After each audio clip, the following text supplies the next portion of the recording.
Pessoal, nas nossas últimas aulas, a gente tem procurado dar um enfoque de uma visão mais ampla da nossa consciência, uma visão mais ampla da nossa personalidade. E nós mostramos essa visão através de campos existentes dentro de nós mesmos, intrinsecamente a nós, e campos que nos unem, formando o que a gente chama aí de consciência coletiva. Então nós estamos estudando o que nós somos. E o que a gente tem mostrado aqui é que nós somos uma personalidade transitória entre o berço e o túmulo. E, ao mesmo tempo, nós somos um espírito. Mas essa visão de espírito, a gente ainda tem uma visão distorcida, porque a gente ainda tem a visão do meu espírito.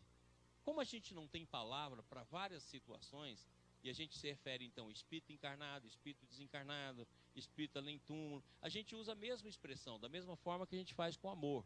A gente pega o amor e usa de formas, inúmeras formas, usa a palavra amor.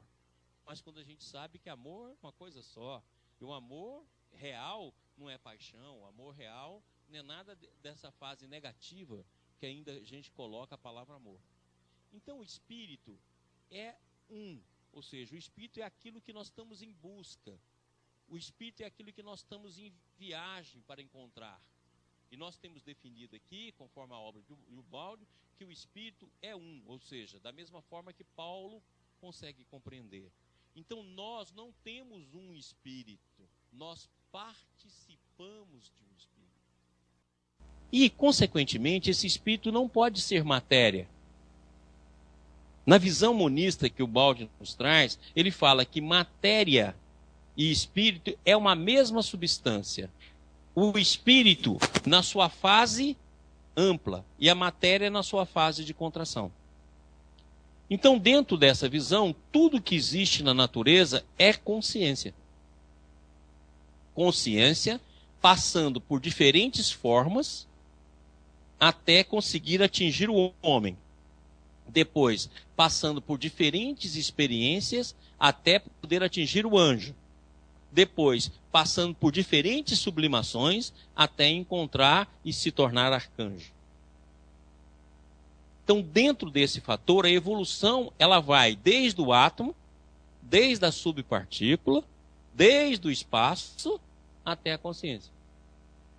Nessa visão, o próprio espaço é um tecido vivo. Então nós podemos dizer, como hoje a ciência começa a dizer, que o espaço é um plasma. Está corretíssimo, é um plasma. De formação de pré-individualidades, de pré-consciência. O que une essas consciências todas até o homem, e do homem até o anjo, é o movimento. Por isso que não existe nada parado na vida.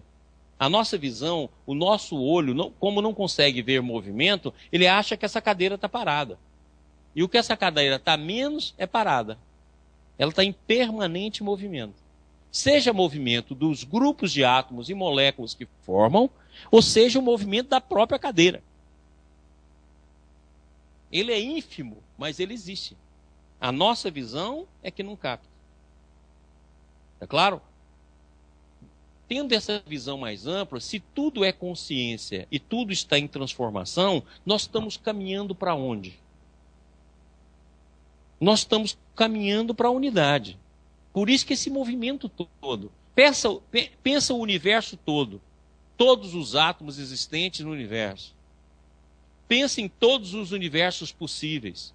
Já falei aqui que todos os universos possíveis é em torno de 10 elevado a 500. Todos os átomos é em torno de 6 átomos por centímetro cúbico no universo. Pega 6 átomos de hidrogênio por centímetro cúbico, é mais ou menos a quantidade de matéria que a gente tem no universo. E essa matéria, esse processo todo está em movimento. Você vê, não existe nada parado. A Terra não está parada, o Sol não está parado, a galáxia não está parada, o universo não está parado. Para onde nós todos estamos indo? Esse movimento tem como finalidade, como fim, o quê? Esse movimento tem como finalidade a união, a unificação, aquilo que o Ubaldi chama de tudo uno Deus.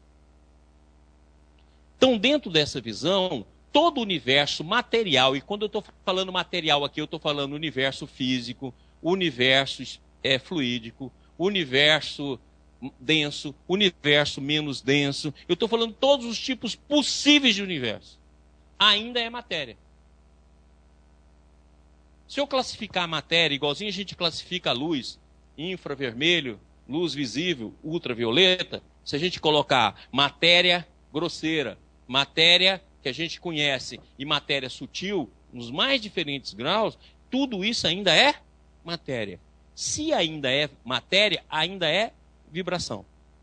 Então o que nós mostramos aqui? Que nós temos duas formas, que nós estamos integrados em duas formas. Uma forma que a gente está integrada na matéria, cujo fator é a vibração, e uma forma que nós estamos integrados um no outro sem emissão de sinal. Uma forma que nós demos o nome aqui de uma forma intrínseca, interior. Ou, como eu falei aqui, pegando da física quântica, num emaranhado quântico. Ou seja, nós não emitimos sinal, mas nós estamos intrinsecamente ligados um no outro. E todos nós possuímos a imagem do outro. A feição de um holograma. Já mostrei aqui como é que o holograma funciona na feição do holograma. Ou seja, todos os pontos contêm, um ponto contém todos os pontos. E todos os pontos, o ponto está contido nele. Isso desde a Grécia Antiga, né? Heráclito já falava isso. Então, a visão que nós buscamos ter é a visão de integração. Nós fazemos parte um do outro. Então, temos duas formas de vida. Uma forma de vida baseada no movimento da evolução e na vibração, e uma forma de vida intrínseca. Interior. Na forma de vida intrínseca interior está a presença de Deus. A primeira manifestação de Deus é a vida. É por isso que a gente não consegue definir vida. Você pode falar vida biológica, vida mental, vida não sei o quê, vida não... Tá claro? Mas você não define vida. Vida não tem uma definição. Então a primeira manifestação de nós, intrinsecamente em nós, de Deus é vida. A segunda manifestação de Deus em nós é a busca do conhecimento. Por isso que a busca do conhecimento leva à sabedoria. A sabedoria leva à verdade. E foi por essa razão que Jesus disse: conhecereis a verdade vos fará livre. Ou seja, conhecereis Deus e Deus vos fará livre. Então a verdade é a segunda manifestação de Deus em nossa alma. Manifesta exatamente dessa forma, a busca. Só que como a nossa mente está contraída, ela começa como conhecimento. Depois ela se desdobra em sabedoria. E mais tarde, o encontro com a verdade. Enquanto nós estamos num antissistema, a verdade é relativa. Quando nós saímos do antissistema, a verdade é absoluta. Ok? Então, a primeira manifestação. A terceira manifestação de Deus em nós é a felicidade. Porque Deus nos criou, e esse criou aí põe entre aspas, que depois nós vamos discutir ele, nos criou para a felicidade. E isso é tão marcante na nossa alma, que mesmo nesse mundo mais denso, nessa consciência mais densa, nessa consciência fragmentada que nós temos, nós sempre falamos na busca da felicidade. Logicamente, conforme a nossa mente, nós vamos colocar essa felicidade num local. Nós colocamos a felicidade no desejo. Nós colocamos a felicidade no vício. Nós colocamos a felicidade numa pessoa. Nós colocamos a felicidade numa conquista. Nós colocamos a felicidade no poder. E o Balde então fala: a insaciabilidade do desejo na busca da felicidade é o grande motor da evolução. É por isso que tudo, se você observar, e a gente pode observar, eu já observei isso na minha vida, é o seguinte: pense em tudo que você queria alguns anos atrás. Tudo você conquistou. Aquilo que você chamava motivos de felicidade, você falava assim: ah não, quando eu tiver uma família, uma casa, um carro. Você teve até infelicidade de pensar na felicidade de ter um marido. Você viu que não foi certo. Um dia você falou, Deus me deu um marido. Deus, minha filha, você tem certeza? Isso. Goiânia é pior ainda. Deus falou, minha filha, você quer isso mesmo? Não, minha filha, pensa um pouco, vou te dar um tempo. Eu disse, não, Senhor, eu quero. Deu. Então, na verdade, você pode olhar tudo que você queria. Agora, então por que você não é feliz? Se tudo era motivo e você conquistou, por que a felicidade não está presente? Porque a verdadeira felicidade só pode ser Deus. Todos os outros motivos são descartáveis à medida que a nossa mente expande. E nós vamos jogando esse desejo em cada coisa, em cada coisa, em cada coisa, em cada coisa. Mas isso vai nos dando movimento, porque não tem jeito de ficar parado. E esse movimento vai nos levando. Se a gente faz um movimento mais harmônico, nós encontramos certa paz e certa serenidade. Se a gente não faz, a gente vai bater na dor. E a dor faz a correção da trajetória. Tem um amigo meu que tem uma frase bacana, ele fala assim, a dor é o movimento divino quando a gente ficou surdo para o amor. Deu surdez para o amor, faz a trajetória enganosa, a dor é como consequência. Só que a dor, e a gente sempre achou que a dor é um patrimônio dado pelo divino. Não é, gente. A dor é um processo da nossa própria consciência. Deus é misericordioso, Deus é amor. Então, qualquer erro que você comete, para você tem a misericórdia, bondade e amor. Agora, o erro, ele é intrínseco à consciência. Daquela forma que eu já mostrei aqui e que nós vamos usar muitas vezes essa visão. Vamos usar para o tempo também. Coloca a canetinha. Onde é que está a canetinha? Aqui.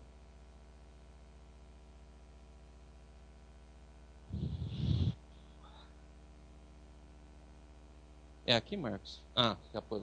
Obrigado. Então, pessoal, olha aqui. O pessoal que está nos ouvindo também pela internet. Vamos supor que eu vou colocar aqui, ó, um cubo, né? Representando a nossa consciência, tá bom? Então, vamos supor que a nossa consciência é volumétrica. Certo? Ela é um cubo. Fica fácil da gente entender. Depois eu vou explicar o tempo também com esse cubo. Você vai ver como é que vai ficar fácil da gente entender. Para mostrar que tudo é simultâneo. Ok? Então, olha aqui. Eu estou vivendo aqui, eu vou chamar esse quadrante aqui, ó, número 1, como o quadrante do presente. Ok? E vou chamar esse quadrante aqui como o quadrante 2, que é do passado. E vou chamar esse quadrante aqui em cima de 3 como do futuro. Ok? Então, todo o ato do presente está intercalado no passado. E automaticamente projeta no futuro. Só que a projeção no futuro é igual e contrário. Se o ato foi feito na direção destrutiva, a projeção no futuro ela é construtiva. Se o ato foi feito na direção construtiva, a projeção no futuro é super construtiva. A justiça divina, ela é automática. Então, na hora que eu dou um tapa nela aqui, eu construí o meu presente, baseado na violência que eu já venho cursando do passado. E automaticamente eu jogo para o futuro a reconstrução desse ato. Tudo dentro da própria consciência.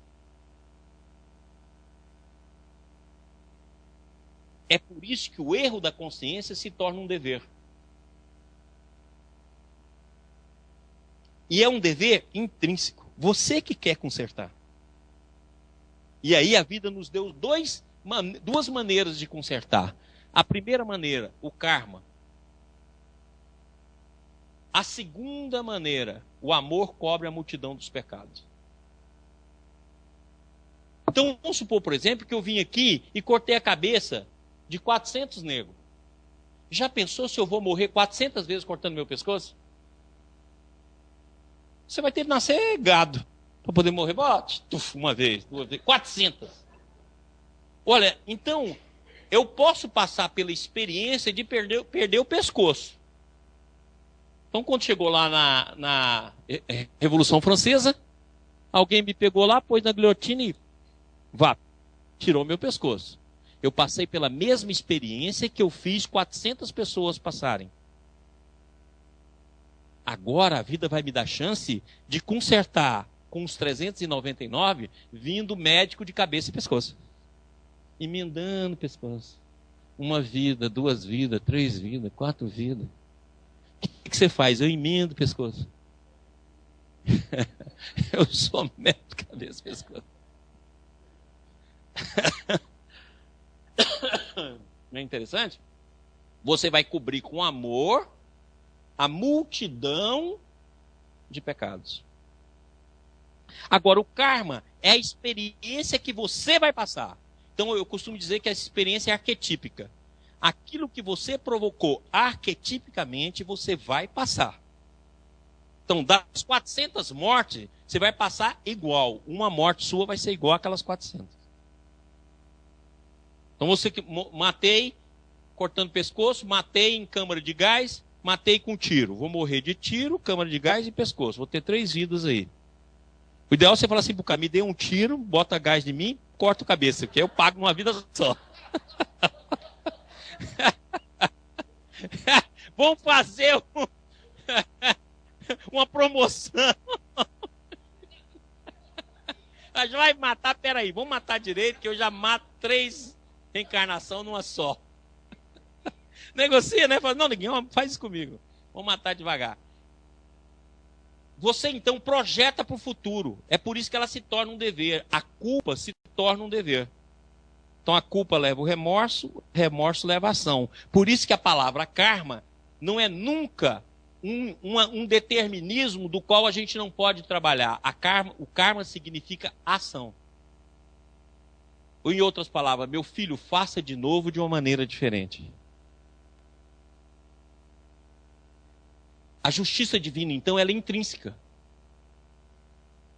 Ninguém entra nessa conversa, ninguém precisa chegar para você e falar, parará. E você fala assim, não, como é que a gente, quando lê os livros espíritas, está lá os espíritos dando conselho dos erros que a gente comete? Eles só estão exteriorizando a sua consciência e fazendo observação para que a sua consciência se torne consciente para você. Mas ele é intrínseco, ninguém mexe nisso, não precisa ter um anjinho anotando seus defeitos, um anjinho falando o que é certo e o que é errado. O amor é misericordioso, ele vai ao contrário. Não, minha filha, você vai dar conta de novo. Ah, mas já ri 100 vezes. Não, minha filha, eu vou te dar mais 100 chances. Aguenta firme. Só que isso, a sua própria consciência que limita.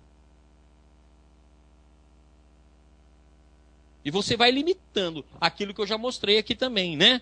Se nós colocarmos aqui, ó, um eixo XY, né? E eu vou colocar uma reta. Eu vou chamar isso aqui de determinismo, né? E isso aqui de livre-arbítrio. Olha, o que é o determinismo?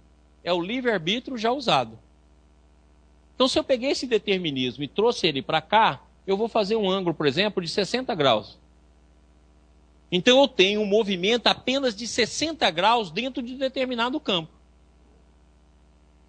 Outras vezes, eu posso ter um movimento de 180 graus. E posso ter um movimento de 360. Ou seja, eu sou completamente livre nesse campo. É aquilo que eu já mostrei aqui. Ó, Bill Gates não tem problema nenhum financeiro. 360 graus, livre. Muitos de nós vivem com dinheiro contadinho. É livre-arbítrio de 20 graus. Meu Deus do céu, se der uma saidinha, a vida... Pá! E você tem de viver no 20. Não, o livre-arbítrio, o determinismo é o livre-arbítrio já usado. Só existe livre-arbítrio. Só existe o livre-arbítrio. Assim, o livre-arbítrio não pode ser o determinismo que nós vamos construir a partir de agora? O livre-arbítrio já usado é o determinismo que vai agir sobre a nossa vida. Você vai ter diferentes ângulos. Tem gente que fala assim, eu não tenho nenhum afeto. E a vizinha tem 3 amantes, mais um marido. Ela não tem problema nessa área. Ela é uma beleza, 3 amantes, um marido, e olha que os outros passam e ainda olham para ela. Tá claro? Cada um de nós vai estar numa fase do livre-arbítrio. Então nós temos, por exemplo, financeiramente 20%, na área do conhecimento 60%, 70%, certo? Na área familiar 80% aberto. É isso que faz a diferença na nossa vida. É o livre-arbítrio que você já usou para controlar a sua vida. Na hora que você abrir ele inteiro, você tem 360 graus em tudo.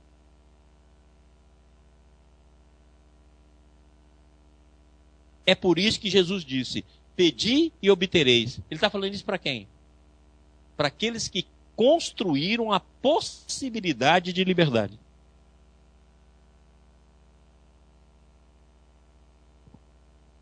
Agora, para nós é o quê? Pedis e espere resposta, porque conforme o seu livre-arbítrio...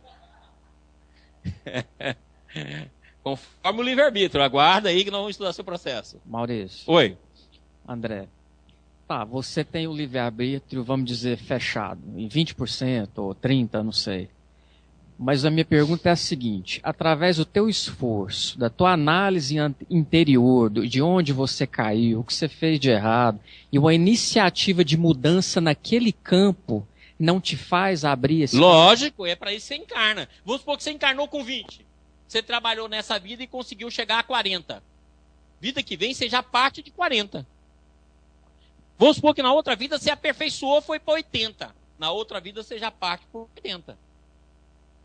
Então, o esforço é exatamente esse. Eu nasci com aqui. Eu vou fazendo isso, ó. Eu vou reconquistando o direito. É aquilo que eu falo. Tem pessoa que nasce na vida que não tem livre-arbítrio para costar as costas. Quantos companheiros nossos que nascem, por exemplo, com paralisia cerebral?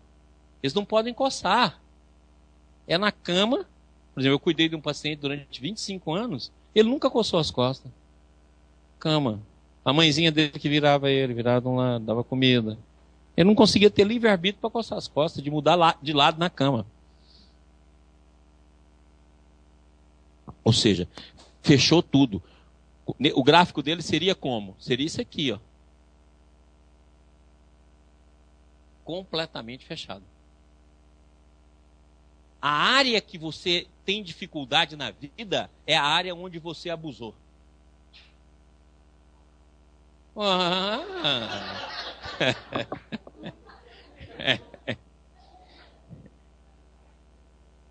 Se você quer saber onde você abusou, faz esses gráficos aqui. Como é que é a minha vida no campo financeiro? Como é que é a minha vida no campo social? Como é que é a minha vida no campo afetivo? Como é que é a minha vida no campo do conhecimento? Ó, tem pessoa que recebe o conhecimento tudo de graça, já reparou? É de graça. Eu, por exemplo, todo o conhecimento que eu tenho, eu ganho de graça. Chega, me dá um livro, o outro fala não sei o quê, outra coisa chega para mim assim, de mão beijada. Nunca precisei fazer esforço para isso. Mas na outra área você vai ter de fazer um esforço danado. Onde você não é livre, o esforço é o elemento de abertura. Assessores aí. Olha, quem tiver pergunta, seja de Brasília, seja de Goiânia, ou o próprio da TV Ibis, por favor, é só mandar que a gente vai respondendo. Darlô. Maurício, determinismo, você já disse que vem de Deus, perfeito? Não. Não? Não. Liberdade veio de Deus. Liberdade? Isso. Mas o determinismo de Deus é o amor, que é a liberdade absoluta. Mas quando o elétron, o átomo, ele tem um determinismo para chegar ao nosso livre-arbítrio. Mas ele que fechou. Você entendeu Isso. a minha pergunta? O átomo se fechou de tal forma que ele perdeu todo o livre-arbítrio. Todo o livre-arbítrio. Então, ele aí está evoluindo deterministicamente através de Deus. Isso. Por quê? Exato. Porque, na verdade, Deus vai agir no sentido de liberdade de devolver a consciência. Perfeito. Então, se determinismo de Deus chegou num ponto que deixou nós com livre-arbítrio. Esses 20%, vamos supor que eu ganhei só 20%. Os 80%, os 320% restante, pertence ainda a Deus, o determinismo? Não, pertence a você como possibilidade. Com possibilidade. Pertence a Deus como amor. Certo? E será teu pelo teu esforço. Por isso que ele fala para Adão, ganharás o pão com o suor do teu esforço. Mas Deus auxilia nesse aspecto, não? Então, na verdade, que é amor. Amor é misericórdia. Então, amém, né? O que a gente tem de entender é essa imagem invertida de Deus que a gente tem. A gente sempre acha que Deus pune, que Deus castiga, eu tenho culpa por causa de Deus. Tem um monte de ideias sobre Deus que são totalmente falsas. Deus é amor, ponto final.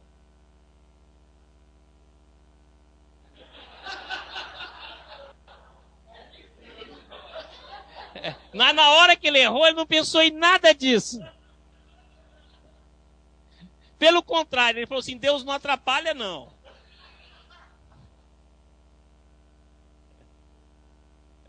Tá igual aquele ladrão que apareceu esse dia na televisão, né? Graças a Deus nós conseguimos roubar. É ruim. E nós então estamos nesse movimento de retorno. Para a gente retornar, significa que a gente já existiu. Se eu estou voltando para o espírito, partindo do espaço-tempo, até chegar no espírito, transformando consciências e conquistando de novo toda a liberdade. Olha a última palavra de Jesus lá na cruz, uma das últimas, né? Me devolva a glória que eu tinha antes que o mundo fosse. A liberdade plena, porque a glória é o poder pleno. Lembra que eu mostrei aqui na aula passada? Poder, o outro lado, graça e glória. Então o poder dentro da graça é glória.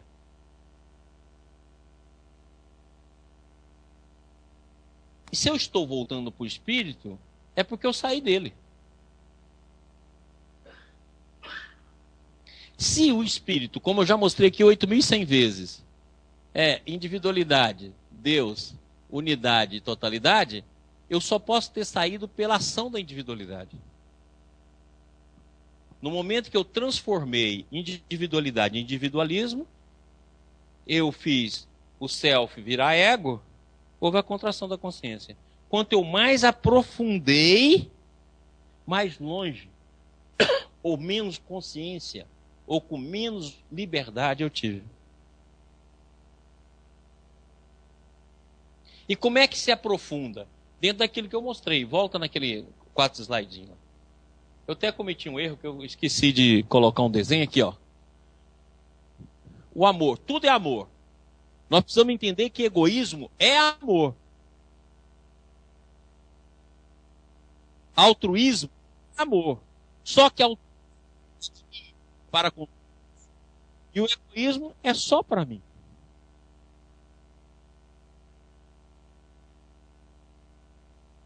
É por isso que quando vocês vão ler Bert Hellinger, ele fala lá, o incesto também é amor. Todo mundo assusta, o incesto também é amor? Por que ele quer dizer? Que o incesto é o amor em seu processo destrutivo.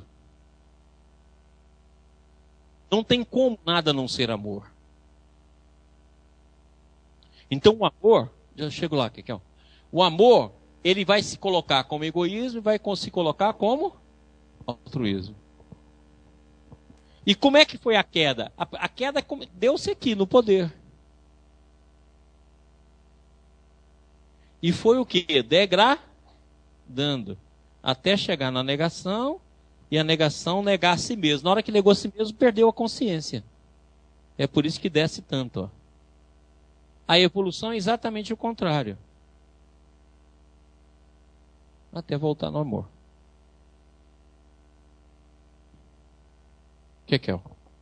Raquel. Maurício, quando ele fala que Hitler foi tomado a serviço, é nessa visão aí que ele diz que Hitler não é aquele monstro que a gente entendeu. Ele quis dizer que Hitler foi tomado a serviço da humanidade para executar aquela tarefa.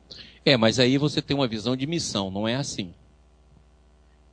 Eu falo, não sei qual dos livros do Ele fala, mas nós vamos entender isso aqui um pouquinho melhor. É o seguinte, na vida, se você tem liberdade, você só pode trabalhar na vida em dois sentidos. Ou você é construtor, ou você é destruidor.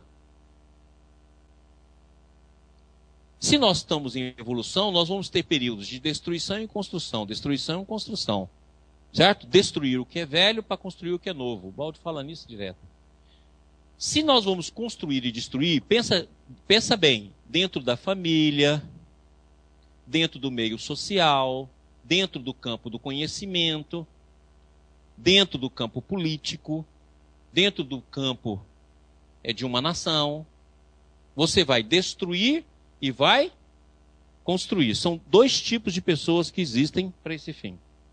Se eu coloco o meu livre-arbítrio à disposição da destruição, quando a vida precisar de destruidores, eu serei convocado. É por isso que eu ganho poder. A vida vai passar por um ciclo de destruição. Quem é destruidor aí? Eu, vem. Todo mundo eu quero vocês. Então, no próprio movimento da vida, que é uma espiral, coloca aqui para mim, por favor. O próprio movimento da vida, ela é uma espiral. O que é uma espiral? É subida e descida. Ponto de subida, ponto de descida.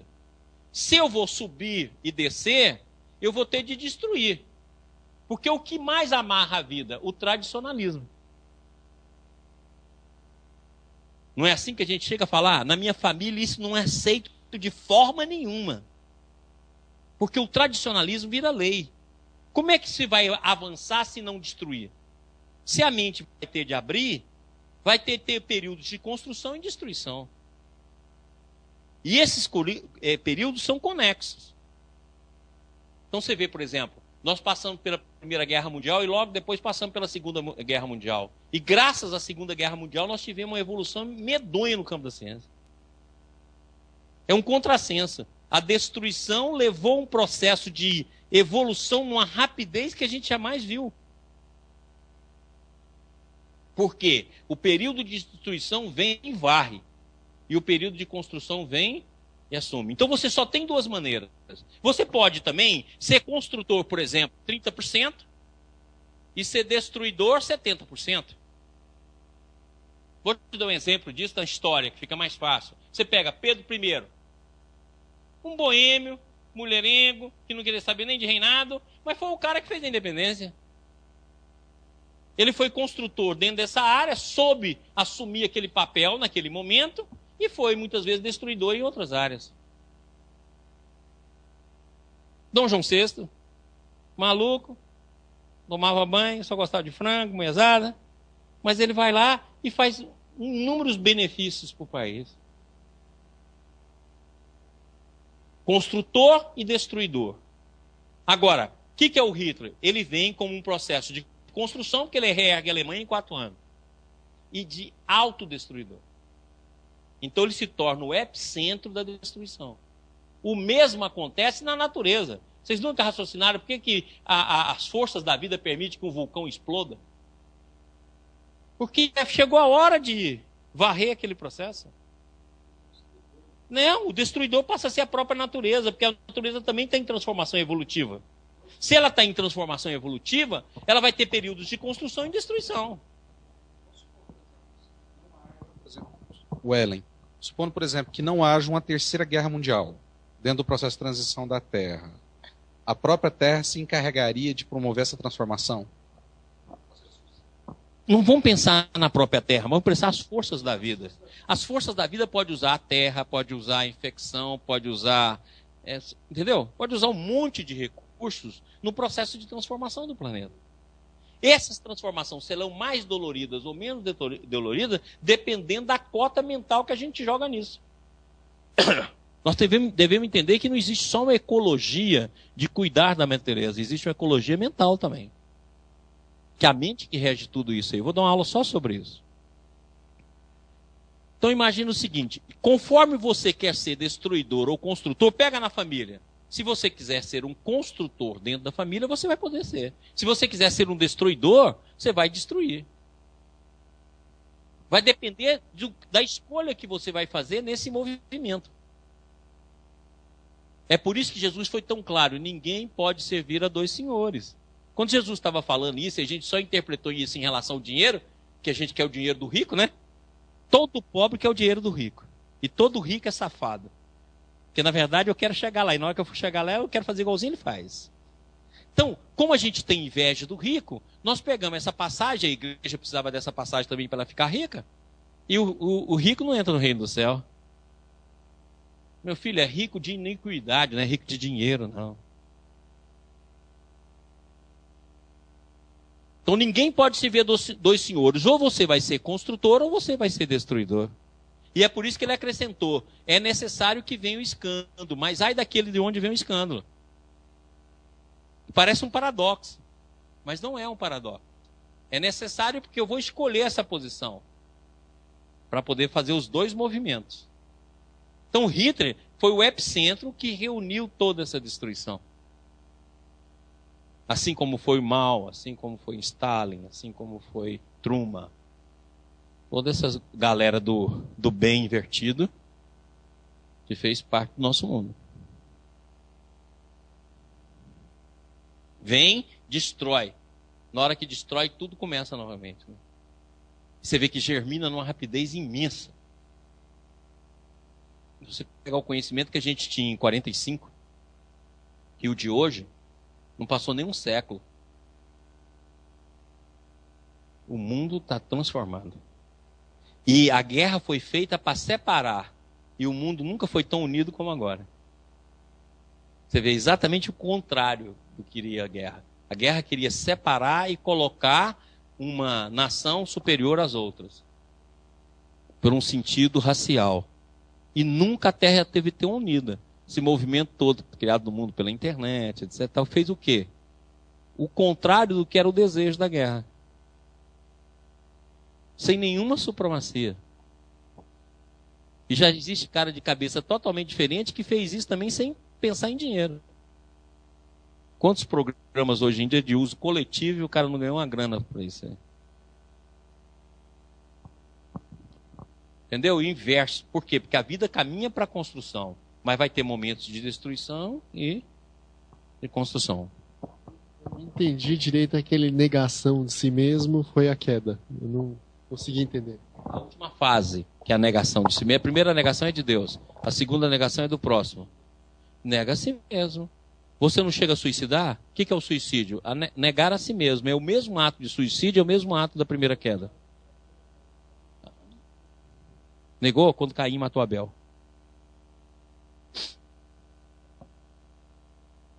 Chega a dizer para Deus, né? Que tenho eu com meu irmão? Coloca Abel como um nível de consciência. Coloca Caim com outro nível de consciência. Não, ele matou o nível de bondade, só quis a destruição.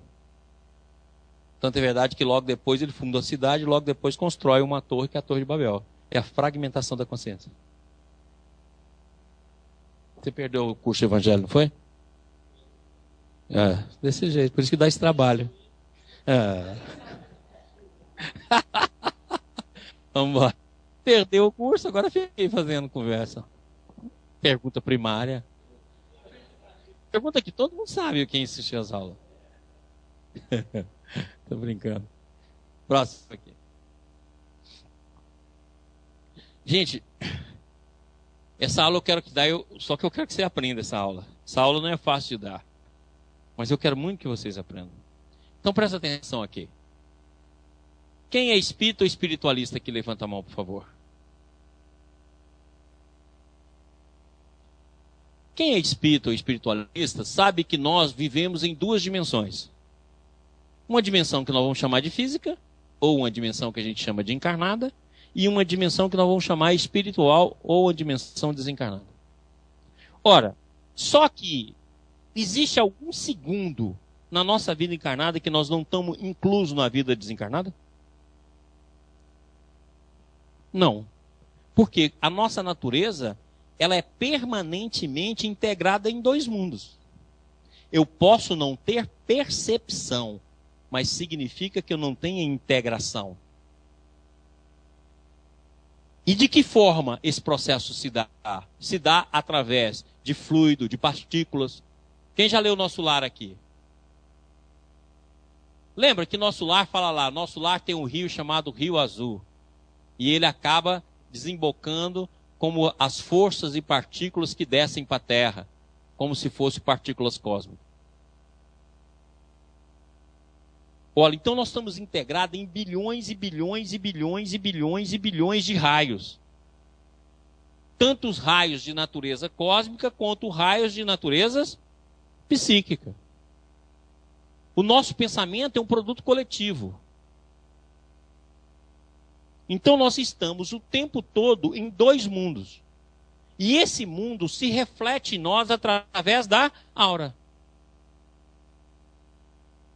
Se nós estamos integrados dentro do antissistema a vários mundos conscienciais, será que nós, ao vivermos no antissistema, esse sistema da queda onde a matéria predomina e a matéria escraviza o espírito, será que também nós não participamos de dois mundos, o do sistema e do antissistema, ao mesmo tempo? Raciocina.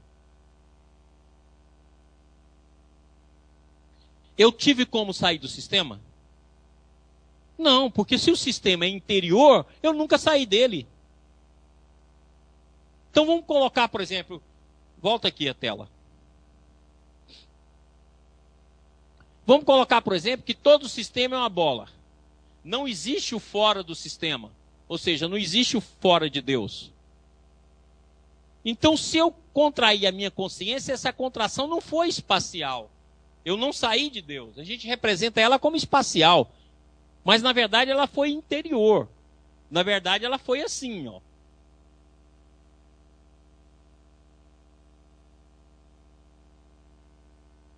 E foi consciencial. Se assim foi, eu não saí do sistema. O sistema que se tornou inconsciente para mim. Entendendo o sistema, o reino do Espírito. Ou o paraíso divino. Por isso que fala, Deus criou Adão e colocou ele no paraíso.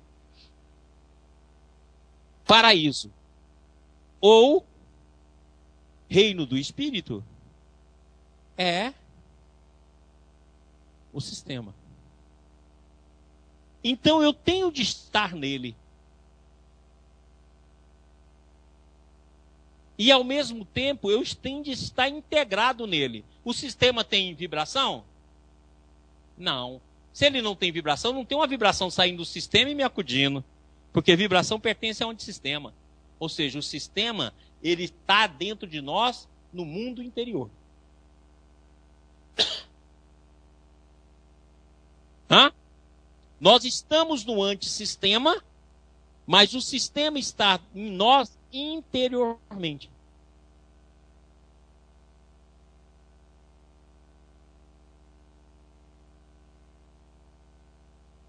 Agora, qual é o mecanismo onde o sistema está presente e a gente não percebe?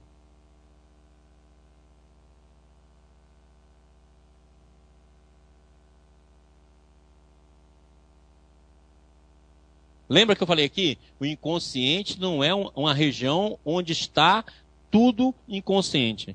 O inconsciente, ele tem um poder imenso de informação. Nós não temos percepção. Ou seja, o inconsciente é consciente. Nós não temos a percepção dessa consciência. Tanto é verdade que de vez em quando a gente percebe coisas que nós não recebemos nenhuma informação para isso. E você tem a certeza absoluta que aquilo está acontecendo.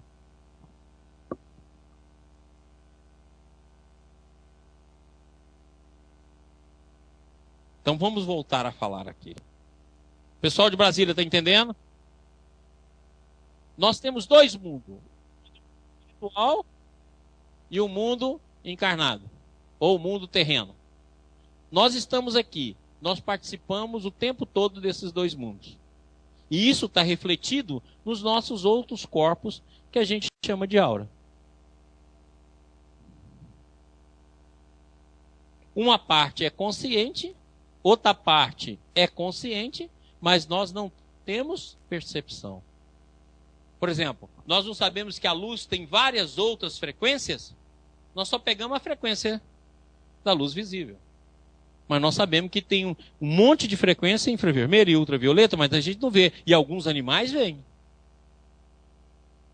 Alguns seres da natureza têm percepção.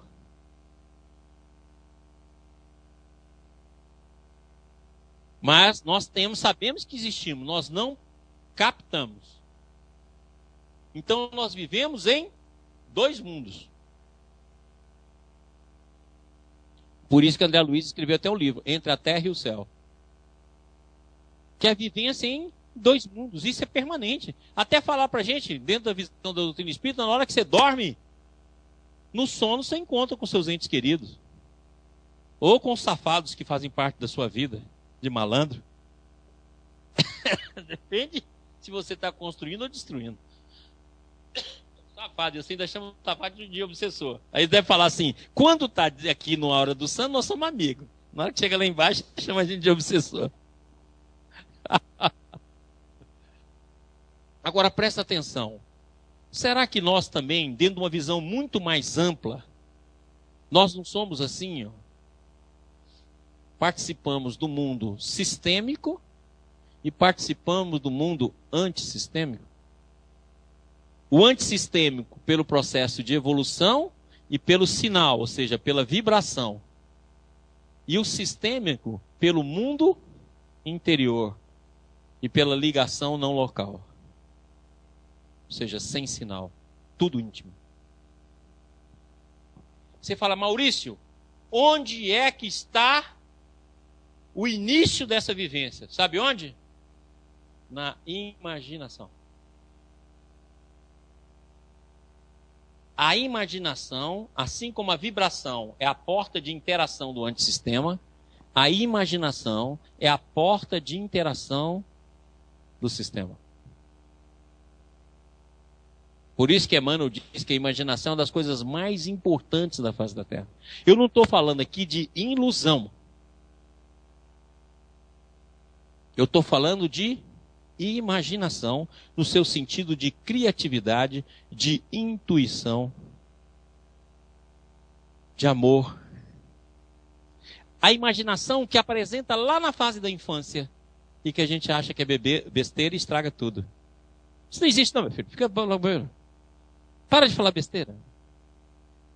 E você vai podando, daqui a pouco a gente vive só nesse mundo. E a mente não cicla.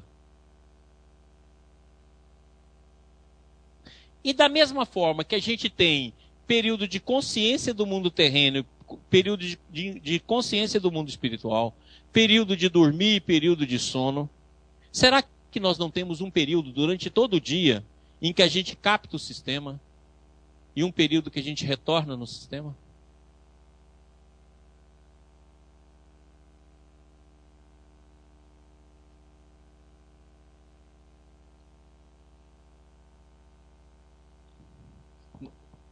É lógico que todo mundo tem que fazer isso. Todos os seres. E vou mais longe. Será que não é essa força de sistema e antissistema que faz a gente evoluir? Porque eu sempre perguntei o seguinte, qual o motor da evolução? E quem sustenta o pensamento que a gente consome? Que se o pensamento é energia, e a gente dissipa a energia na hora que a gente cria os quadros formados pela palavra, pelo clichê mental e pelo ato, quem repõe essa energia no sistema? Nunca pensaram nisso? De onde tira a energia? Todos nós falamos, energia, pensamento e energia. Olha, se o pensamento é energia, ele é matéria. Então o pensamento, se ele é energia, ele é massa. E se é energia, ele vive convertendo diferentes tipos de energia, onde a soma sempre vai ser zero, pelo princípio de conservação da energia. Agora, na dissipação da energia, quem mantém o circuito?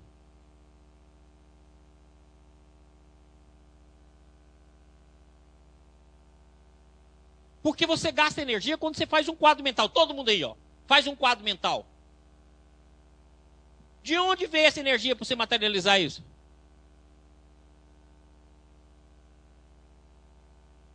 Fala a palavra. Fala a palavra. De onde você gastou essa energia para formar a palavra? Vai lá e faz o ato. E onde você gastou essa energia para fazer o ato? Por que razão, quando a sua mente está sobrecarregada, você fala assim, gente, eu estou sem energia, eu estou cansado. Nossa Senhora, nada me descansa. O que é isso?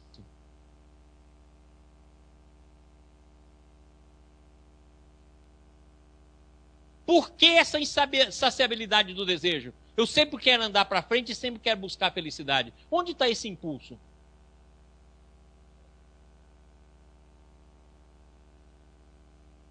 Aqueles que fazem a busca por Deus, onde está o impulso da busca de Deus? Por que razão você vai se preocupando com os outros à medida que você vai transformando a sua consciência? Se você é egoísta, você só preocupa com você. Mas na hora que você começou a olhar para o outro, você começa a preocupar com o familiar, depois você começa a preocupar com fulano, depois ciclano, e você, quando parte para auxiliar verdadeiramente, você não tem imposto, não tem cobrança, não tem nada. É como se fosse assim, eu tenho de fazer. De onde vem esse tenho de fazer? De onde? Agora vocês respondem essas respostinhas vagabundas, né? Eu queria muito que vocês pensassem nisso, de onde vem isso? Será que não é exatamente pela vivência que a gente tem dentro do sistema, diariamente, durante todo o tempo, e a nossa consciência não está imersa no sistema, e é exatamente a busca daquilo que a gente já conheceu, e a força que nasce desse movimento não intrínseco, é que gera o nosso mundo e que faz a nossa busca? Ou seja, então nós nunca saímos do sistema e permanecemos nele constantemente. Então sair de um campo de consciência para outro é facílimo se a gente despertar que nós já estamos lá.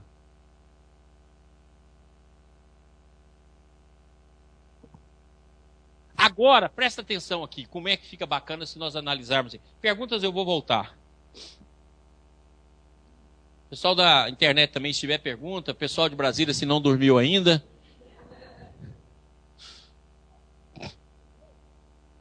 Vamos voltar aqui no nosso volume.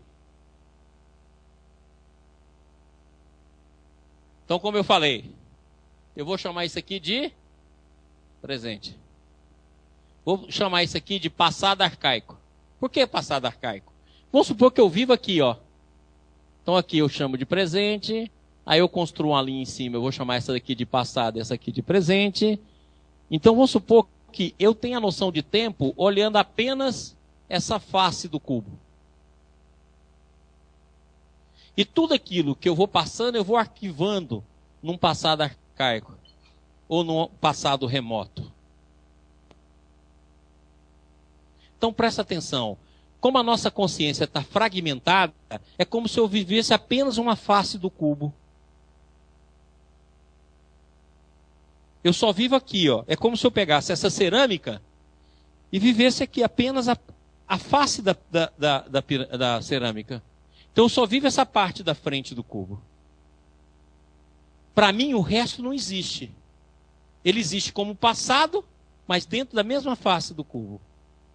Mas nós sabemos que existe o passado reencarnatório. Esse passado reencarnatório está arquivado aqui na parte de trás. E nós também sabemos que existe o futuro. Vamos colocar que o futuro está aqui, ó.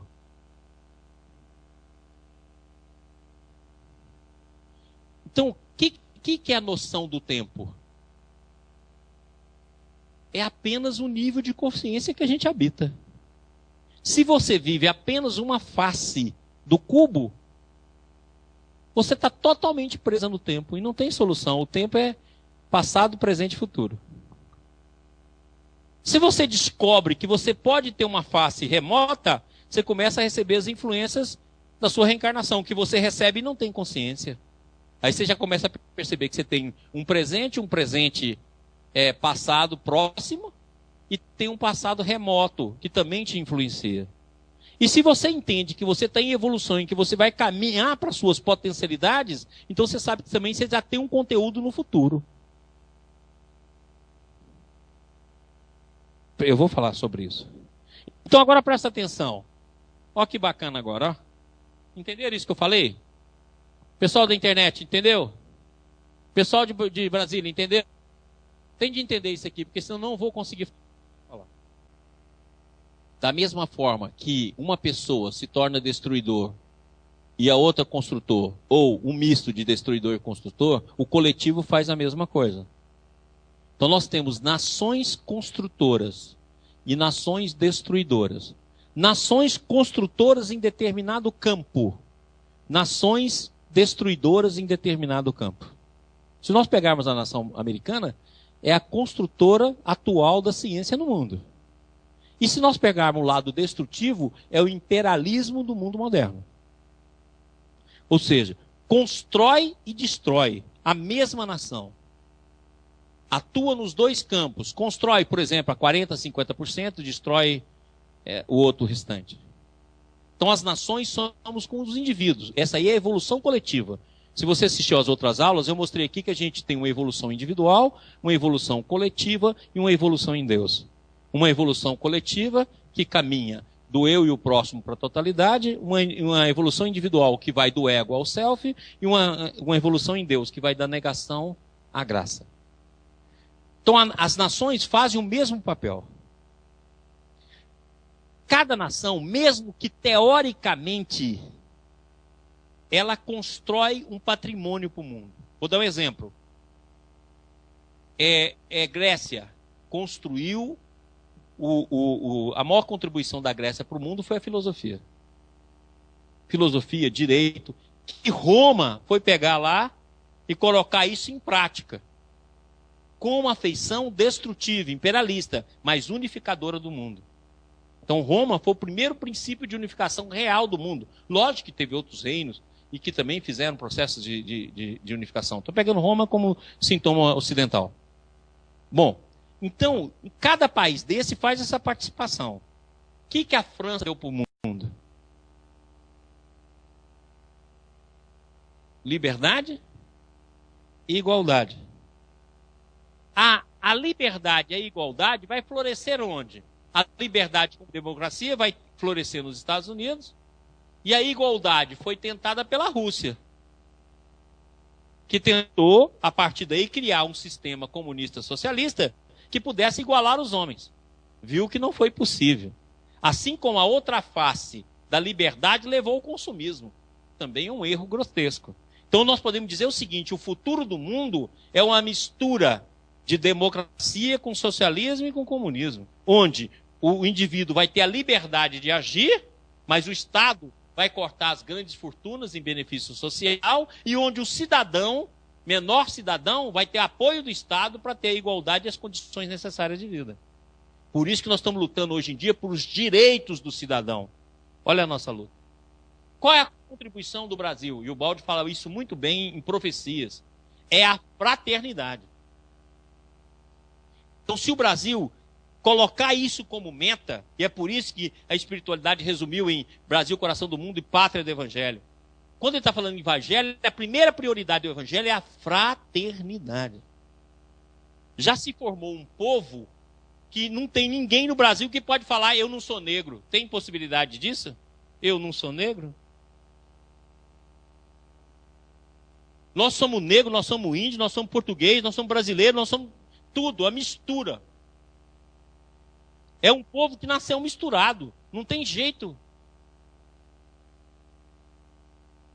Essa mistura é propícia à fraternidade. Então a grande missão do Brasil no mundo é executar a última fase da Revolução Francesa, a fraternidade. Agora, qual o nosso maior obstáculo? A corrupção.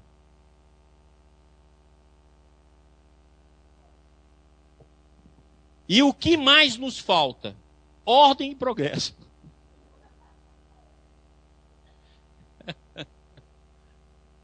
É o que mais nos falta, por isso já está lá, ordem e progresso. Isso que nos falta. Então, nós, como nação, temos a missão da fraternidade.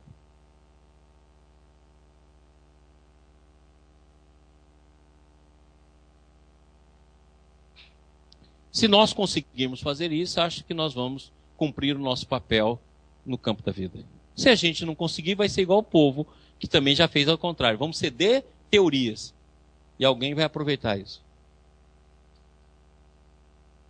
Deus queira que seja prática.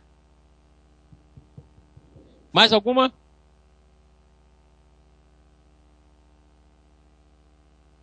Então eu vou falar aqui do tempo mais uma vez. Se vocês entenderem isso, nós vamos entender isso na aula que vem. Estou enrolando para dar essa aula. Mas se a gente começar a entender, vai ficar fácil depois entender, inclusive, o que o Beth fala na constelação familiar. Ora, se nós entendermos que nós participamos do sistema e do antissistema, então vai ter uma ordem do amor nos gerenciando em todos os campos da consciência. Entenda isso, porque agora nós vamos entender a constelação familiar muito mais simples. Ora, se eu sei que eu participo do sistema e do antissistema, existe uma ordem, porque o sistema é amor, liberdade e ordem. Se existe o amor, liberdade e ordem, essa ordem ela é decrescente. E ela é uma ordem de amor. Toda vez que eu infligir essa ordem maior, haverá sofrimento no campo familiar. Haverá sofrimento individual. Então é como se a gente estivesse dentro de um mar que possuísse uma ordem. E essa ordem é a ordem do amor. O dar e o receber em cada nível. Então, se aqui no nosso nível o dar e o receber ele tem que ser compartilhado, você já viu que a gente não consegue doar, só doar? Aquela frase de Francisco de Assis, não, eu não quero ser amado, eu quero amar. Já é da consciência de Francisco de Assis para cima. Nós não. Eu dou o pé, eu quero a mão. A única coisa que a gente ganha com fartura é quando você chega para pedir a mão da noiva em casamento e o pai, graças a Deus, eu dou o resto do meu filho. Leva a mão, o corpo, leva ela aqui de casa. É a única coisa que é de graça. Que o pai já não aguenta mais. Eu quero a mão do seu filho, meu filho, leva tudo. Larga de besteira, leva a filha toda, que eu fico livre. Então, você, no nosso nível, é sempre uma compensação. Mesmo quando você não faz essa compensação com o outro, você faz com Deus. Oh Deus, eu fui tão boazinha, será que eu não vou ganhar? Nosso nível é dar e receber. Dar e receber. Essa é a nossa ordem. É por isso que quando você vai ler o Bert, ele fala lá, num casamento onde só um doa, ele tende a acabar. Porque está desrespeitando a ordem. Que ordem? A ordem do amor. Onde está essa ordem do amor? No sistema governando o antissistema. Lá em cima, eu posso só doar. Porque quanto mais eu dou, mais eu recebo de Deus. Aqui embaixo, como eu não tenho percepção divina, tudo que eu dou, eu quero de volta do próximo. Porque Deus penetra em mim e eu não percebo. Então não tem compensação.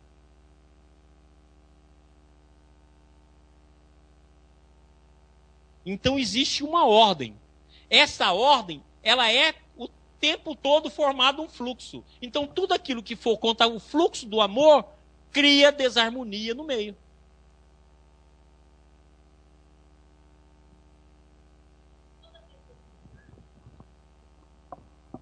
Vânia, Goiânia.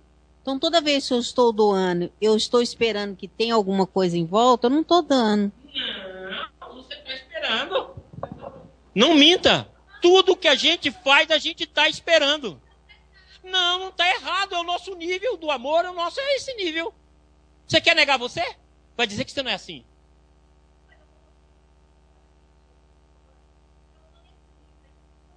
Não, minha filha, você está nesse nível, esse nível é seu. Quem está comparando? Você está comparando você com quem? Você conhece outro nível? Ah, mas conhece nada. Acontece o seguinte, a gente tem que parar com essa noção de julgar no nível. Você pode julgar muitas vezes uma mulher, que você olha assim, está mais bonita do que eu. Você vai lá e capricha você. Você vai ter uma coisa para você balizar. Você vai negar que você não faz isso? Você fala assim, Ah, não, eu dou puramente? Ninguém de nós, gente. Ou eu dou esperando recompensa, ou eu dou esperando propaganda, ou eu dou esperando marketing, ou eu dou esperando a bondade divina me compensar. E eu até falo, fazer isso me faz evoluir. Sem vergonha. O nível que nós estamos na nossa consciência, se a gente não recebe, a gente entra em parafuso.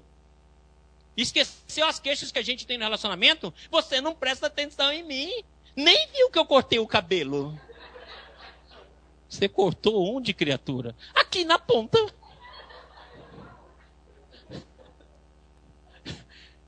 Uai, você não presta atenção em mim? Você não leva o nosso relacionamento a sério? Quando eu serei uma prioridade na sua vida? Vai me dizer que não é assim? Chega no dia do seu casamento, compra um presente para ele e não te dê nada. Vá! Se você não vai ficar magoado o resto da vida no casamento, na festa do casamento dos anos 60. Eu comprei para você e você não lembrou. Aí vai 70, 80, 90, 100 falando isso. O que significa isso? Isso não é só orgulho. É a necessidade de complementabilidade. Quem quer só doar? A única pessoa que a gente só doa é filho. E aí a hierarquia está certa. Filho você nem liga. Ah, quer mais? Toma. Não foi o suficiente? Vá. Porque filho é uma coisa que já é diferente. Mas no relacionamento a dois, com relacionamento com o próximo, a gente sempre está esperando isso. Nós podemos paulatinamente, mas na hora que descobre Deus. Porque o processo é sempre de doação e receber. Então, se eu consigo doar no mundo terreno, mas eu tenho a consciência já desperta para o mundo espiritual, eu nem ligo para aquilo que eu não recebo. Porque o plano espiritual já vai me mantendo. Se eu tenho uma consciência divina, aí é por isso que você vai encontrar essas almas. Que doa, e fala, onde é que ela está se compensando? Nas fontes da vida. Então, se nós colocarmos aqui, ó, presta atenção, que os campos, todos os campos da vida, todos aqueles campos que eu mostrei na aula passada, eles têm dois fluxos. Um fluxo cósmico e um fluxo humano. Nós nos compensamos nesses dois fluxos. Pouco a pouco nós vamos casando o cósmico com o humano. E daqui a pouco nós podemos sustentar aqui doando o máximo para cá. Aí eu consigo. Mas na hora que esse fluxo humano não corre nas veias da vida, nós nos ressentimos. O que é as depressões? O que é os milindres? O que é as dores? O que é a falta de reconhecimento? O que é a baixa autoestima? A ordem do amor invertida ou obstruída pelos fluxos da nossa mente. Quem aqui não quer reconhecimento? Quem aqui não quer bondade do outro? Quem não quer ser paparicado? Vai me dizer que você não quer com esse oi, só seu aí. Quem não quer? Até o tchãozinho a gente quer na vida.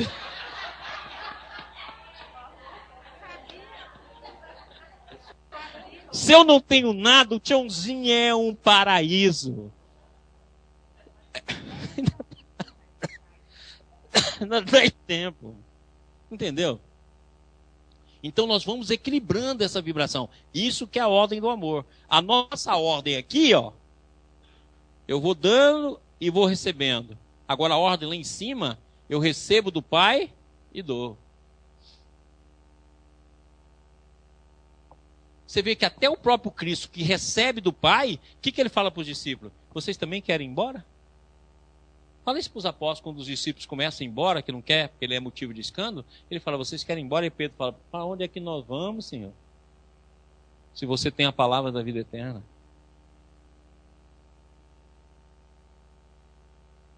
Ok? Não pensa que a descoberta de Deus exclui o próximo. A descoberta de Deus faz a gente amar o próximo e faz o próximo nos amar. Por que Deus está atrás de nós? Porque sente falta do nosso amor. Jesus não disse isso? Que a maior felicidade no céu, quando acha o dracma perdido, a ovelha desgarrada, não deixou claro que deixa todas as outras ovelhas e vem em busca da ovelha que desgarrou? Quem é a ovelha que desgarrou? Planeta Terra. Quem é as outras ovelhas? Os outros espíritos que seguem o Cristo.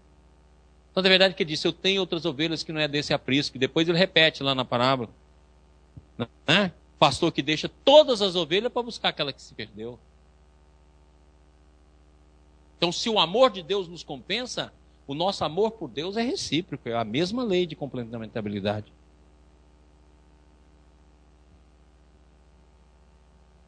Não pensa que o nosso amor para Deus é insignificante. Ele é único, porque nós somos exclusivos, nós somos únicos, nós somos unigênitos.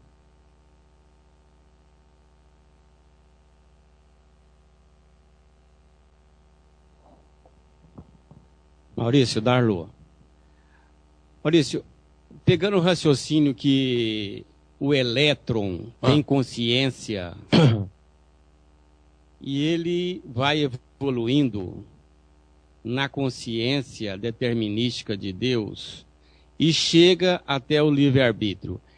Baseado neste elétron, a mente está localizada neste elétron. E a consciência, para chegar lá, também neste elétron. Eu queria que você não individualizasse o elétron. Porque vamos dizer assim, que o elétron é a forma material de uma representação de um campo de consciência. Do campo de consciência. Do campo de consciência, Isso. do campo da ordem de amor. Está lá naquele tá elétron. Está lá. Perfeito? Então, é verdade que ele agrega. Justo. Aí, quando ele agrega esses vários elementos que compõem o meu corpo, esses vários elementos, tem uns que estão em fase determinística. Todos estão na fase determinística. Não, mas o meu elétron, aquele que é da minha consciência, ele já tem um livre-arbítrio. Mas a minha célula tem parte das minhas células do meu corpo que é determinística ainda. Pera lá. Não vamos confundir assim. Você está dando individualidade a quem não conquistou individualidade ainda. Elétron, célula, não conquistou a individualidade. A individualidade vai ser conquistada à medida que a gente tem a percepção de existir. Por isso que aquela frase do Descartes, penso, logo existo, ela tem um sentido. Por quê? É a percepção que eu existo. Muito bem, se eu tenho a percepção que eu existo e já posso usar a vontade, lembra que nós não estamos usando o livre-arbítrio. Livre-arbítrio é potência de amor. Nós estamos usando vontade, nós estamos usando desejo. Tem muita discussão filosófica falando de livre-arbítrio e determinismo. Gente, só existe livre-arbítrio. Determinismo é o livre-arbítrio usado. Agora, nós aqui encarnados não temos livre-arbítrio. Nós temos desejo, nós temos vontade. O livre-arbítrio ainda está adormecido, porque o livre-arbítrio só vai existir na hora que tiver despertado o amor. Então, é verdade que Jesus fala assim, não faça a minha vontade, ó Pai, mas faça a vossa. E eu vim no mundo para cumprir a sua vontade. Ou seja, ele está no livre-arbítrio. É o que André Luiz fala, que parece paradoxo. Ele fala, a verdadeira liberdade consiste em respeitar leis. Olha que bacana. Se você substituir essa palavra lei por lei de Deus, então você vai entender que é um paradoxo. Mas, na verdade, o livre-arbítrio, ele se encaixa na ordem. Livre-arbítrio não significa libertinagem. Livre-arbítrio significa harmonia na ordem. Então nós temos ainda é vontade, nós temos é desejo. Então nós não temos livre-arbítrio hoje. Ninguém tem hoje. Não, vontade e desejo. Só vontade e desejo. É a primeira fase do livre-arbítrio. Mas há errôneas vontades e errôneos desejos. Primeira fase. Por aí é que está. A mesma coisa você pensar, nós não temos amor, mas temos paixão. Nós não temos amor, mas temos afeto. Nós não temos caridade, mas temos generosidade. Esse é do nosso mundo. Agora pensa, não vamos colocar átomo como uma individualidade. A átomo está conquistando. O átomo faz parte de um campo de consciência, onde a liberdade está no movimento. Só. Por isso que tem o princípio da incerteza. Ou seja, está no movimento. Nós, além do movimento, está na percepção. A planta está na sensibilidade. O animal está na sensação. A substância química está na afinidade de uma com o outro. Ok? Mais alguma pergunta? Então vamos encerrar nossa aula com esse negócio aqui que eu quero que você leve para casa e fica pensando nele. Voltamos aqui à nossa consciência volumétrica. Vocês entenderam? Se eu viver essa face aqui, eu vivo uma face só do cubo. Então eu só vivendo essa face. As outras faces não existem para mim. Então, é aquilo que eu já mostrei aqui com a caixa, não foi? Olha, então vamos colocar isso aqui como se fosse o nosso cubo. Se eu vivo aqui, ó, eu só vivo essa face. As outras faces estão dentro de mim, mas eu não percebo. Agora, se eu vou vivendo ela de baixo para cima, eu vou chamar isso aqui de baixo passado. Os de cima, presente. Os de cima, futuro. Mas eu estou vivendo apenas uma face. Mas a nossa consciência, ela é volumétrica. Olha quantas faces ela tem. E cada face dessa é ligada a um campo, formando um princípio coletivo. Quando eu descubro a face de trás, que é o passado remoto, eu descubro as encarnações. Quando eu descubro a parte de cima, eu descubro as potencialidades do futuro. E aí tem outras coisas aqui que eu vou dizer. Mas vamos dizer que como a gente não saiu do sistema, existe dentro de nós um mundo simultâneo. Que o próprio Einstein descreve também na teoria da relatividade, em forma matemática. Agora olha só que bacana. E se o mundo simultâneo foi esse aqui, ó?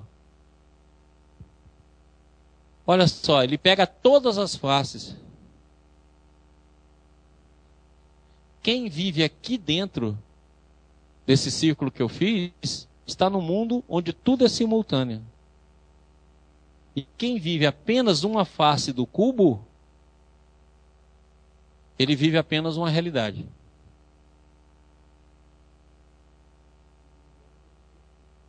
Depende do iluminado, pode ser um iluminado só pela luz, não vê nada. Então presta atenção. Se eu pegar isso aqui agora, ó, unindo todas as faces internamente, eu faço um cubo aqui, um círculo dentro dessa caixa, que ele toca todas as faces. Quem está no círculo vive tudo, e tudo é simultâneo. Quem está apenas numa face, vive apenas uma face. E se nós tivermos dois momentos na vida diária, em que a gente vive o círculo, onde tudo é simultâneo, e volta a viver por condicionamento apenas uma face. Então nós temos percepção de tudo a todo momento, mas mentalmente só percebemos a face que a gente vive. Quando alguma coisa do simultâneo pula para a face, a gente tem um insight. A gente tem uma intuição. E percebe coisas que estão a quilômetros de nós.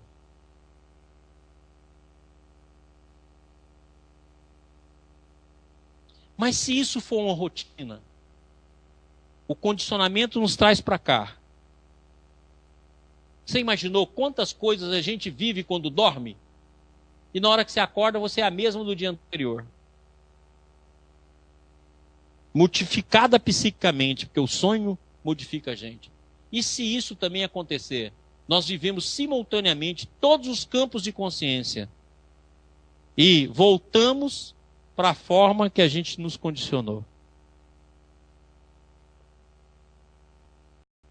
Então, em determinado momento, eu vivo tudo e volto para cá. Vivo tudo, volto para cá.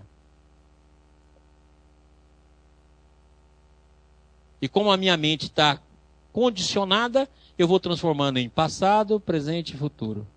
Mas tudo ocorre ao mesmo tempo.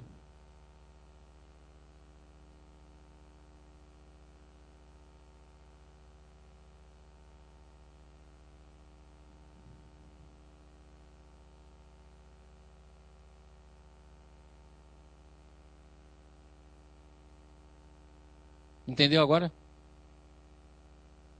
Por isso que Jesus comparou tudo à luz. Se a luz que há em ti, o círculo, é trevas, quão grandes serão as tuas trevas?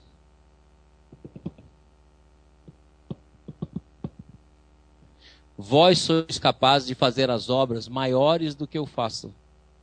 Olha a potencialidade.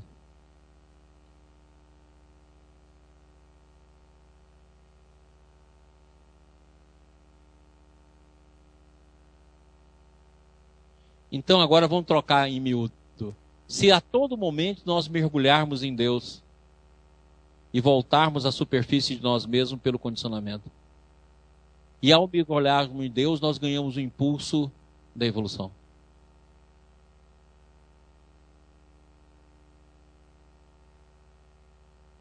E aí nós vamos entender aquela passagem que tem lá no Atos dos Apóstolos. Nele vivemos, nele nos movemos e nele existimos. Olha que bacana, nos movemos. Só que nós não temos essa percepção. A gente quando volta para essa face aqui, ó, essa percepção some. Da mesma forma que quando a gente volta para a realidade do dia, o sonho some. Você fala, não, mas eu guardo o meu sonho. Criatura, vamos supor que você é um ser preguiçoso. Você dorme 8 horas por noite. Tá claro? Se você contar quantos segundos você guardou seu sonho, não dá 1 minuto, no máximo 2 minutos. Você dormiu 8 horas e guardou um trecho de sonho de 2 minutos, 3 minutos. Se guardar 10, nossa senhora, guarda 4, 5 sonhos, vira Alice. Porque a Alice guarda uns 10 minutos de sonho, uns 5 de uma vez. Então, o que acontece?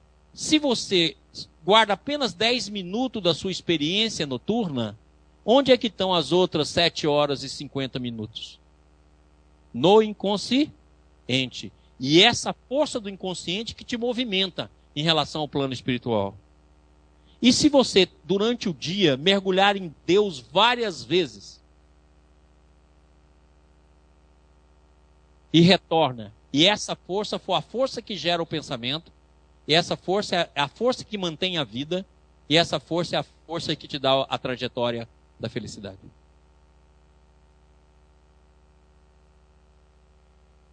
E essa força que cria a ordem do amor.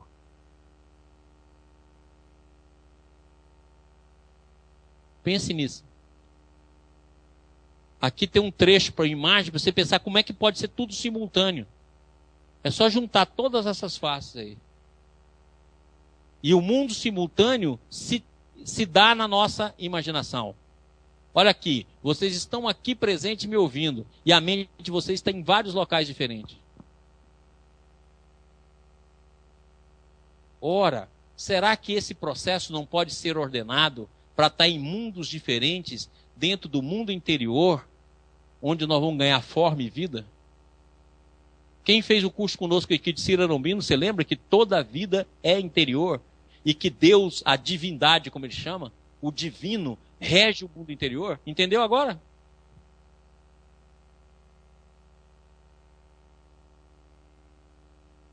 Agora fica fácil da gente entender o Bert. Ele está falando de ordem. Então o que ele está procurando? Tirar os obstáculos para que a ordem flua. Não está discutindo moral, certo, errado, o que é bom, o que é ruim. Não, meu filho. O que está obstruindo o fluxo? Vamos tirar isso.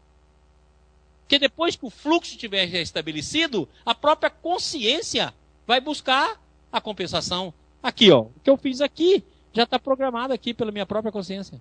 Não tem como escapar. Se eu fiz aqui nessa direção de descida, eu vou estar aqui, ó, com a planificação de subida. Não tem como.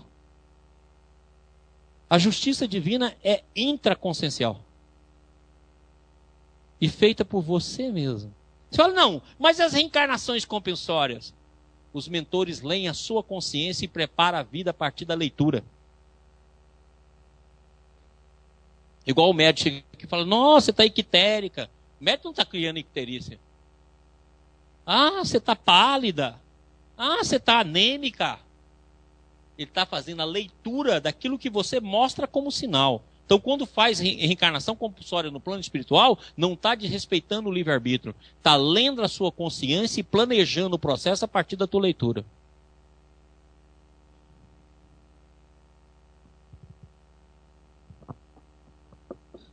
Isso que o senhor falou do simultâneo, quando a pessoa tem essas percepções, então é uma evolução dessa consciência dentro do antissistema. Essa pessoa está tendo uma evolução cada vez que ela consegue o simultâneo numa face, é uma evolução dela no antissistema. E é uma evolução do antissistema também como um todo, que contamina, né? Cada pessoa que vai evoluindo ou despertando na Terra, ele está também elevando, ajudando a elevar, né, o antissistema. Sem dúvida. Agora, o que eu quero que você entenda é o seguinte, que quando a gente alcançar esse nível, a gente não alcança ele, a gente só filtra de vez em quando algumas coisinhas, que nós vamos chamar de insights, vamos chamar de intuições, ou que os psicólogos chamam de mente oceânica, que é aquele momento que você parece que você é tudo na natureza, você é a árvore, você... Quem passou por essa experiência sabe como é que é. É uma mente oceânica, mas só que nós não temos isso mantido. Os grandes homens já conseguem manter esse processo no dia a dia. É por isso que eles vão ser médiuns do amor. Nós conseguimos apenas dar uma subidinha e voltamos a ser o que somos. Dar uma subidinha e voltar. Mas nessa ida e vinda, como se fosse uma agulha, de uma hora para outra a gente fura um plano de consciência. E a gente sai daquele plano de consciência e vai para outro. Aí a lei muda. Em cada plano de consciência existe uma lei. Essa lei do dar e receber que eu expliquei aqui é do nosso nível de consciência, onde o amor tem que ser compensado pelo outro. Mas outros já vivem outras leis. Muito bem. Pessoal, vamos encerrar. Quero